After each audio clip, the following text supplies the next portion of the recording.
Hey YouTube, once again your Vaping Minuteman is here, but today we're going to talk about something that's a little of a touchy subject. And, I've not always done the most beautiful thoughts, I've not always had the most popular thoughts, but I always have a thought when it comes to coming out and telling you the honest idea, the most clear idea, and my integrity stands firm when I talk about these issues. So I have to talk about every issue that's out there.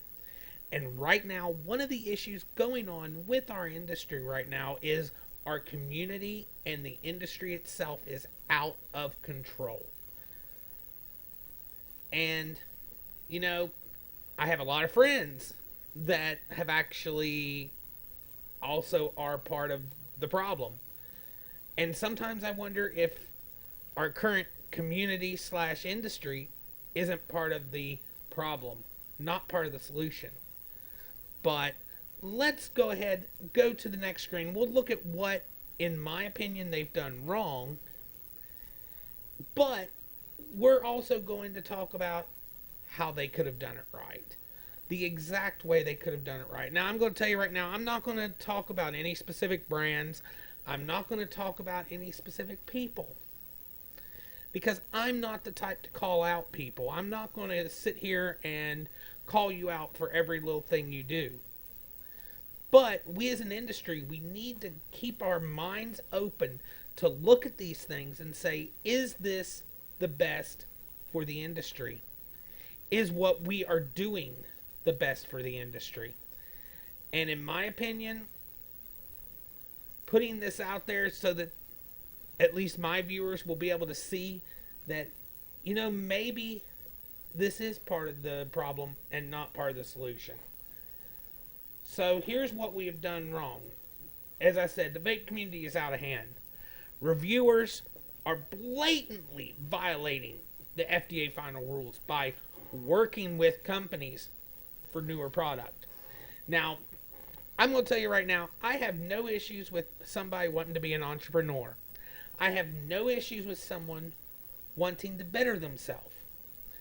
But when an industry's life is on the line, do you really think it's the best thing for an individual to be on a live show or even on just their review channel and saying, I'm working with a company, or I've got this product that I worked with this company on.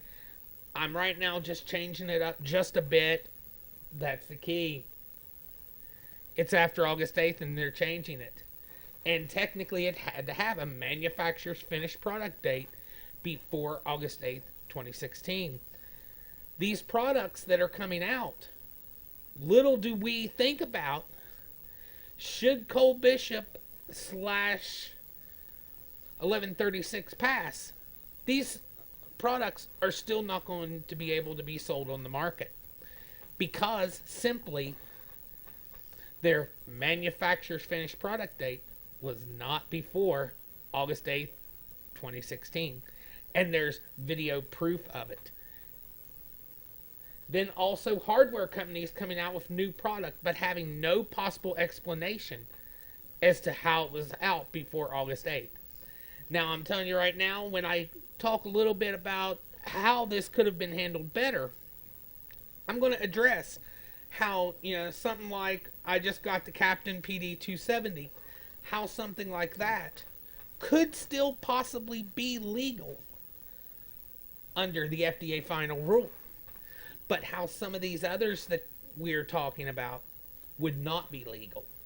Because there's no possible way whatsoever for some products to be legal after next November. And then also multiple juice companies doing the same exact thing as the hardware. Keep pumping out different flavors. Keep putting it out there. Just because they want to stick it to the man. That's what a lot of these people are thinking. They're thinking, the industry, it's dying, but I still have a year, so I'm going to get as much money out of it as I can. I'm going to keep pumping stuff out. I don't care if the industry dies.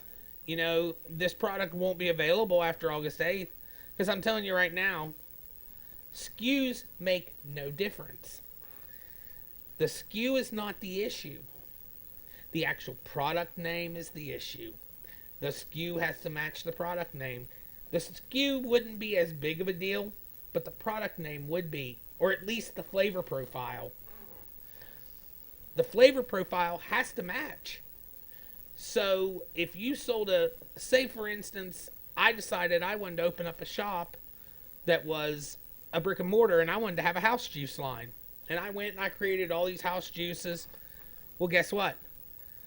Even though I personally sold 50 SKUs of liquids that I thought I was going to make, and I had the names for them already, and I honestly thought I had the flavor profiles. If those flavor profiles changed, I could not sell those because they do not match the finished product that I sold on August 7th, 2016. Now, how could it have been done differently? Reviewers keeping quiet, even though they were actually at that time working with the companies. Just wait until it comes out and just say they helped design the product. Don't tell people that they were actually in the process of changing that RDA or changing that tank or changing that mod. Don't tell people. Don't give video proof, because that's going to give the FDA actually some ammunition. Hardware companies having a reasonable explanation for new product. Now, I told you I was going to explain how this right here, the Captain PD270, could be actually legal under the FDA final rule, even though it just came out recently. But I'm going to get a vape.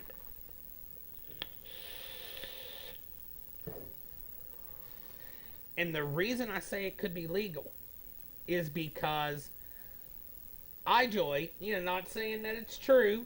I'm not saying that it's totally true. But iJoy, being the company they are, they could have honestly went and sold one of everything that they wanted to put out between now and August 8th, 2018. And that was before the 3-month change. On August 7th, 2016, they could have went out, had all the designs, and made one product of everything. Not saying I think it actually happened, because I'll be totally honest with you, I don't think it actually happened, but they actually had it made. But they still could have had the name, had the design, had everything ready, and then started making it closer to time. But they could have sold one of everything.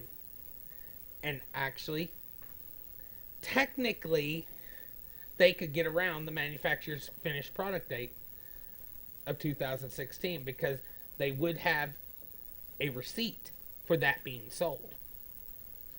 And new liquids coming out, at least one of the liquid. Like, let's give a perfect example. Say Steve and I wanted to sell, because I still do a little experimenting. I'm sure you can tell, I have all my stuff back here. And say he and I decided, we want to put out more liquids than just what we already put out. If I had the recipes ready and had the flavor profiles ready, we could have sold one bottle of everything in every size and every nic level, and it still would have had a manufacturer's finished product date before August 16th, 2016. Or I'm sorry, before August 8th, 2016. If we would have sold it before that date. So technically there's ways they could have gotten around it. But companies that just come on the scene in October, November, December, after August 8th, they have no explanation.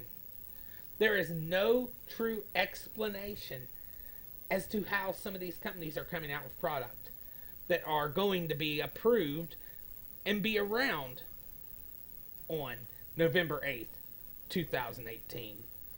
We really need to think about this. How are we looking to the senators? How are we looking to our congressman. You know, that's the thing. I don't care if you're out there wanting to make money. You know, to be totally honest with you, a lot of these people that are out there breaking the FDA final rule, I honestly feel they are flat out just in it for the money. They're not in it for the industry. But here's the thing, we have to really look at our industry. We have to know who is in it for the money, who's in it to hit it and quit it, and who's in it for the long haul. Who's in it to fight. And that's the whole thing. Yes, we have a lot going on. Yes, you know, a lot of the stuff I said could have been shady, but you know what? It would have still been legal. That's the key. Could have been shady, but it would have made it legal still. So there's a lot of stuff going on, and I don't agree with it. But please, to anybody that hears this, think about it. Bring this up to people. Tell them, hey, have you really thought about that the way you're going by it? And, you know, if I get reviewers watching this, which I doubt it, really think about what you're saying before you say it. Don't just come out and say, yeah, I'm doing this, because you know there's a product coming out. Really think. And you're not going to get anybody looking at you negative if you don't come out and blatantly throw it in their faces. That's the problem. It's people blatantly throwing things in the faces of the consumers and causing an issue for the industry. But you know what? That's about it for my rant tonight. Don't forget, go up there, sign up for CASA, sign up for the vaping militia. You know, I don't support CASA as much, but they are doing some good now. You know, definitely come over to Vape Shack. You know, I'm not there as much as I'd like, but we would still love to have you. And don't forget, guys, we got to get this vape movement going. And you got to fight for your rights to vape. Yeah!